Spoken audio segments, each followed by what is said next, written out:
आकाशवाणी गोरखपुर से प्रादेशिक समाचार।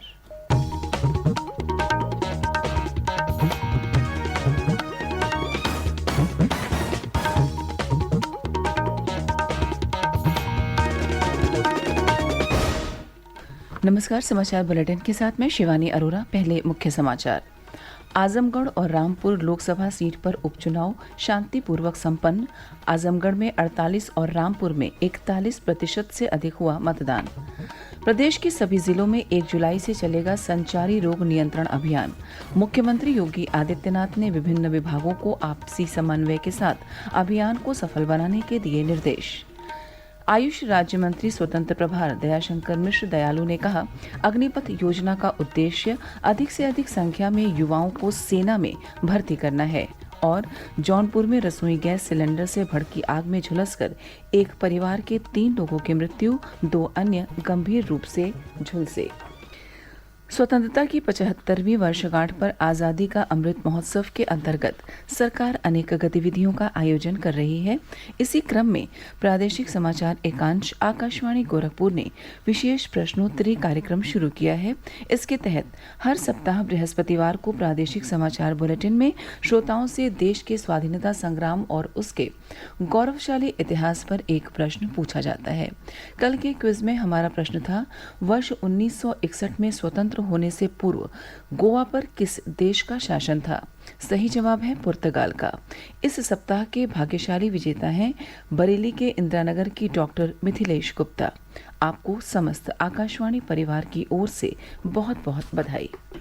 मैं डॉक्टर मिथिलेश गुप्ता हूँ। मैं इंदिरानगर बरेली जिले की निवासी हूँ। अमृत महोत्सव क्विज में विजेता चुने जाने पर मुझे बहुत खुशी हो रही है। अमृत महोत्सव क्विज एक बहुत ही ज्ञानवर्धक क्विज है। कितनी सारी बातें इसका उत्तर ढूंढते हुए मुझे पता चली। हम अपने वीरों की आकांक्षाओं को पूरा कर सकें, हम पूरा करें उन संकल्पों को जिसकी आस लेकर उन्होंने इतनी यातना सहकर अपने प्राणों का बलिदान किया। मैं आकाशवाणी गोरखपुर की भी बहुत आभारी हूँ। धन्यवाद। अमृत महोत्सव क्विज श्रृंखला का अगला प्रश्न अगले सप्ताह बृहस्पतिवार को श्रोताओं से पूछा जाएगा। अब समाचार विस्तार से। आजमगढ़ और जौनपुर लोकसभा सीट पर उपचुनाव के लिए मतदान कल शांतिपूर्वक संपन्न हो गया। आजमगढ़ सीट पर 48% से अधिक और रामपुर सीट पर 41% से अधिक वोट पड़े। मतगणना 26 जून को होगी। दोनों लोकसभा सीटों पर मतदान कल सुबह 7 बजे से शुरू हुआ और शाम 6 बजे तक चला। मतदान केंद्रों पर सुबह से ही मतदाताओं की कतारें लग गई थीं और मतदाताओं में उत्साह देखने को मिला। आजमगढ़ में 1149 मतदान केंद्रों और रामपुर में 2058 बूथों पर मतदान के लिए प्रशासन ने सुरक्षा के कड़े इंतजाम किए थे। आजमगढ़ में 13 प्रत्याशी चुनाव मैदान में हैं, वहीं रामपुर में 6 प्रत्याशी अपना भाग्य आजमा रहे हैं। आजमगढ़ लोकसभा सीट पर भाजपा के उम्मीदवार दिनेश लाल यादव निरहुआ, समाजवादी पार्टी के धर्मेंद्र यादव और बसपा के शाह आलम उर्फ गुड्डू जमाली के बीच त्रिकोणीय मुकाबला बताया जा रहा है। वहीं रामपुर सीट पर भाजपा के घनश्याम सिंह लोधी और सपा के आसिम रजा के बीच सीधी टक्कर है। कांग्रेस ने लोकसभा उपचुनाव में अपने प्रत्याशी नहीं उतारे, जबकि बसपा ने केवल आजमगढ़ से चुनाव लड़ा। आजमगढ़ लोकसभा सीट सपा प्रमुख अखिलेश यादव और रामपुर लोकसभा सीट आजम खां के विधायक चुने जाने के बाद उनके इस्तीफा देने के कारण रिक्त हुई थी। प्रदेश में आगामी 1 जुलाई से संचारी रोग नियंत्रण अभियान शुरू होगा। मुख्यमंत्री योगी आदित्यनाथ ने कल लखनऊ में समीक्षा बैठक में विभिन्न विभागों को आपसी समन्वय के साथ अभियान को संचालित करने के निर्देश दिए। उन्होंने कहा कि पहले यह अभियान 38 जिलों तक सीमित था, लेकिन अब इसे हर जिले में चलाया जाना है। श्री योगी ने कहा कि एंसेफेलाइटिस और कोरोना पर सफल नियंत्रण के मॉडल को संचारी रोग नियंत्रण अभियान के दौरान भी लागू किया जाएगा। उन्होंने लोगों को स्वच्छता और शुद्ध पेयजल के उपयोग के बारे में जागरूक करने के निर्देश दिए। 1 तारीख से अभियान चलना है। हर जिला मुख्यालय पर, हर तहसील मुख्यालय पर, हर ब्लॉक मुख्यालय पर, हर नगर निकाय, हर सार्वजनिक स्थल पर, ब्लॉक मुख्यालय, चिकित्सालय, इन सभी पर सूचना विभाग, स्वास्थ्य विभाग के साथ मिलकर के बड़े बड़े होर्डिंग्स लगाएं, संचारी रोग नियंत्रण से जुड़े हुए उसको लेकर के। इससे कौन कौन सी बीमारियां हैं, इनसे बचाव के लिए क्या सावधानी बरती जानी चाहिए। 1, दूसरा, इस अभियान को सफलतापूर्वक आगे बढ़ाने की जिम्मेदारी केवल स्वास्थ्य विभाग की नहीं है, इस सभी की सामूहिक जिम्मेदारी है। सभी लोग मिलकर के इस अभियान को सफलता की ऊंचाइयों तक पहुंचाने में अपना योगदान दें। मुख्यमंत्री योगी आदित्यनाथ ने हाई स्कूल की बोर्ड परीक्षा में उत्कृष्ट प्रदर्शन करने वाले लखनऊ जिले के 10 मेधावी छात्रों, उनके अभिभावकों, प्रधानाध्यापकों और अध्यापकों से कल मुलाकात की। श्री योगी ने विद्यार्थियों को आगे भी लगातार परिश्रम करते रहने को कहा। उन्होंने कहा कि आज के किशोर और ऊर्जावान विद्यार्थी आगे चलकर प्रदेश के उज्जवल भविष्य का निर्माण करेंगे। मुख्यमंत्री ने कहा कि बच्चों को पढ़ाई के साथ साथ अन्य गतिविधियों जैसे खेलकूद, सांस्कृतिक विधाओं में खुद को पारंगत करने का प्रयास करना चाहिए। उन्होंने बच्चों को प्रधानमंत्री के आकाशवाणी पर मन की बात कार्यक्रम से जुड़ने की भी सलाह दी। उन्होंने कहा कि इससे बहुत सारी रचनात्मक जानकारी मिलेंगी। मुख्यमंत्री ने बच्चों को नियमित अखबार पढ़ने की भी सीख दी।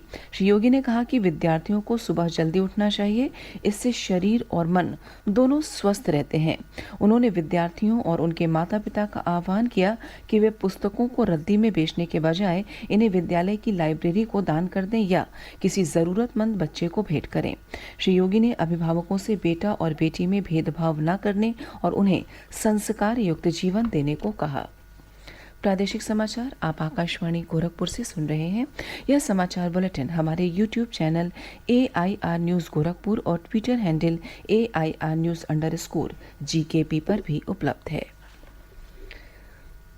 प्रदेश सरकार के आयुष राज्य मंत्री स्वतंत्र प्रभार दयाशंकर मिश्र दयालु ने कहा कि सेना में भर्ती के लिए लाई गई अग्निपथ योजना का उद्देश्य अधिक से अधिक संख्या में युवाओं को सेना में भर्ती करना है। गाजीपुर में कल शहीदों को पुष्पांजलि अर्पित करने के बाद संवाददाताओं से बातचीत में उन्होंने कहा कि सेना में 4 वर्ष की सेवा देने वाले अग्निवीर सशक्त और सबल होकर राष्ट्र की रक्षा करेंगे।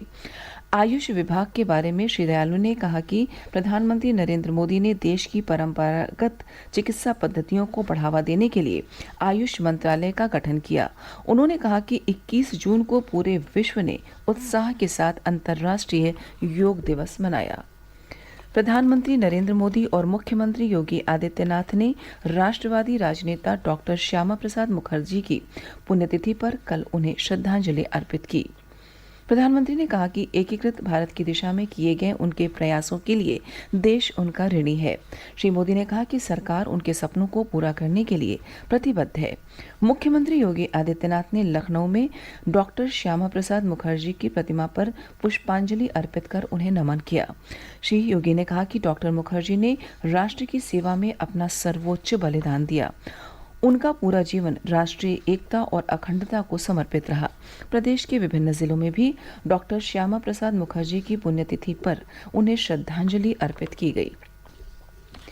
जौनपुर जिले में कल एक घर में रसोई गैस सिलेंडर में आग लग जाने से हुए हादसे में मां बेटे समेत 3 लोगों की मृत्यु हो गई और 2 अन्य गंभीर रूप से झुलस गए। दुर्घटना जनपद के महाराजगंज थाना क्षेत्र के गांव केवटली में हुई। पुलिस ने बताया कि घर में छप्पर होने के कारण आग तेजी से फैली। ग्रामीणों की मदद से आग पर नियंत्रण किया गया। प्रधानमंत्री नरेंद्र मोदी ने पीलीभीत जिले में कल हुई सड़क दुर्घटना में जान गंवाने वाले लोगों के परिजनों को प्रधानमंत्री राष्ट्रीय राहत कोष से 2-2 लाख रुपए और घायलों को 50-50 हजार रुपए की सहायता राशि देने की घोषणा की। पीलीभीत जिले में राष्ट्रीय राजमार्ग 730 पर गजरौला के निकट कल सुबह एक जीप के अनियंत्रित होकर पेड़ से टकराने के कारण हुई दुर्घटना में 11 लोगों की मौत हो गई थी और 6 अन्य घायल हो गए थे। जीप में सवार लोग हरिद्वार से दर्शन कर अपने गृह जनपद लखीमपुर खीरी के गोला लौट रहे थे। प्रदेश के कुछ जिलों में पिछले 24 घंटों के दौरान छिटपुट वर्षा होने के समाचार हैं। जौनपुर, संत कबीर नगर और फतेहपुर में तेज हवा के साथ हुई बारिश से लोगों को भीषण गर्मी से राहत मिली। साथ ही किसानों की फसलों को भी लाभ हुआ। जौनपुर के केराकत थाना क्षेत्र के पराऊगंज छतरीपुर गांव में आकाशीय बिजली गिरने से एक वृद्ध और 2 मवेशियों की मौत हो गई। उधर मौसम विभाग ने कहा है कि मानसून के आगे बढ़ने की रफ्तार कम होने के कारण अगले 2 दिनों के दौरान प्रदेश में बारिश के आसार कम हैं। हालांकि पूर्वी उत्तर प्रदेश के 1-2 स्थानों पर छिटपुट वर्षा हो सकती है। और अंत में इस बुलेटिन के मुख्य समाचार एक बार फिर।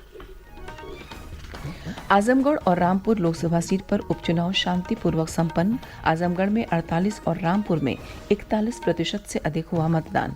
प्रदेश के सभी जिलों में 1 जुलाई से चलेगा संचारी रोग नियंत्रण अभियान। मुख्यमंत्री योगी आदित्यनाथ ने विभिन्न विभागों को आपसी समन्वय के साथ अभियान को सफल बनाने के दिए निर्देश। आयुष राज्य मंत्री स्वतंत्र प्रभार दयाशंकर मिश्र दयालु ने कहा, अग्निपथ योजना का उद्देश्य अधिक से अधिक संख्या में युवाओं को सेना में भर्ती करना है। और जौनपुर में रसोई गैस सिलेंडर से भड़की आग में झुलसकर एक परिवार के 3 लोगों की मृत्यु, 2 अन्य गंभीर रूप से झुलसे। इसी के साथ प्रादेशिक समाचार समाप्त हुए। नमस्कार।